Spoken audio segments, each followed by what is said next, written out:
தண்ணீர் டிவி பார்வையாளர்களுக்கு வணக்கம். இன்றைய திரை விமர்சனம் பகுதியில் நம்ம பார்க்க போகின்ற திரைப்படம் என்னென்னு பார்த்தீங்கன்னாக்கா தி கோட், அதாவது the greatest of all time அப்படிங்கிறது தான் இந்த படத்தோட தலைப்பு. இந்த படத்தை ஏஜிஎஸ் நிறுவனம் தயாரிச்சிருக்கிறாங்க. வெங்கட் பிரபு அவர்கள் திரைக்கதை அமைச்சு டைரக்ஷன் பண்ணியிருக்கிறாரு. யுவன் சங்கர் ராஜா அவர்கள் இசையமைச்சிருக்கிறாரு. இப்போது இந்த படத்தில் இருக்கக்கூடிய நடிகர்கள்லாம் யாருன்னு பார்த்தோம்னாக்கா, விஜய் இரட்டை வேடங்களில் நடிச்சிருக்காரு, அப்பாவும் பிள்ளையுமா நடிச்சிருக்காரு. அந்த ரெண்டு பேருக்கும் ஜோடியாக வந்து ஸ்னேகாவும் மீனாட்சி சௌத்ரியும் நடிச்சிருக்கிறாங்க. அதுக்கு அடுத்த நடிகர்களை பார்த்தீங்கன்னாக்கா ஜெயராமு, பிரபுதேவா, அஜ்மல், பிரசாந்த், ஜெய்யி, வைபவ், பிரேம்ஜி, மைக் மோகன் என்று அனைவருமே நடித்திருக்கிறார்கள். நடிகைகளில் பார்த்தீங்கன்னாக்கா த்ரிஷா வந்து ஒரு டான்ஸ் ஆடியிருக்காங்க, லைலா நடிச்சிருக்கிறாங்க. இப்படி ஏகப்பட்ட நடிகர் பட்டாளங்கள் இந்த படத்தில் நடித்திருக்கிறார்கள்.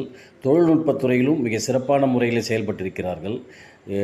கதையை நம்புவதை விட நடிகர்களையும் தொழில்நுட்ப கலைஞர்களையும் நம்பினால் போதும் என்று முடிவெடுத்திருக்கிறார் வெங்கட் பிரபு அவர்கள். இந்த படத்தை அந்த அளவுக்கு மிக சிறப்பான முறையில் தொழில்நுட்பத்தை பயன்படுத்தியிருக்கிறாங்க.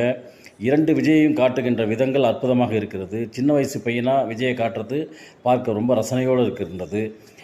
படம் முழுக்க வந்து அங்கங்கே ஒரு ட்விஸ்ட் வச்சுருக்காங்க. புள்ள செத்துட்டதாக ஒரு ட்விஸ்ட்டு, அப்புறம் உயிரோடு வந்ததாக ஒரு ட்விஸ்ட்டு, பிரபுதேவாவுக்குன்னே ஒரு ட்விஸ்ட்டு, அப்புறம் படம் முழுக்க இப்படி தான் நிறைய அருமையான காட்சிகள்லாம் உருவாக்கி வச்சுருக்கிறாங்க. படமும் சிறப்பாக வந்திருக்கின்றது. அது மட்டும் இல்லைங்க, இந்த படத்தோட கதை அப்படின்னு சொல்லிட்டு பார்த்தீங்கன்னாக்கா, அப்பாவுக்கும் பிள்ளைக்கும் நடக்கக்கூடிய பிரச்சனைகள் தான் கதையாக காமிச்சிருக்கிறாங்க. அங்கங்கே ட்விஸ்ட்டாக சின்ன சின்ன சின்ன சின்ன வசனங்களால் நிறைய விஷயங்களை பூர்த்தி செஞ்சுருக்கிறாங்க.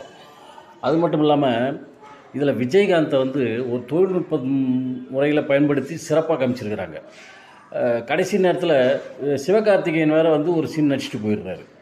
இப்படி படம் முழுக்க பார்த்தீங்கன்னாக்கா எல்லா இடத்துலையுமே ரொம்ப சிறப்பாகவே பண்ணி வச்சுருப்பாங்க.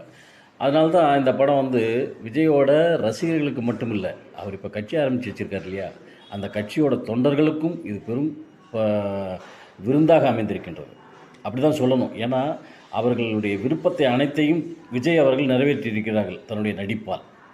அவர் மட்டும் இல்லை, எல்லா நடிகர்களுமே மிக சிறப்பாக நடிச்சிருக்கிறாங்க.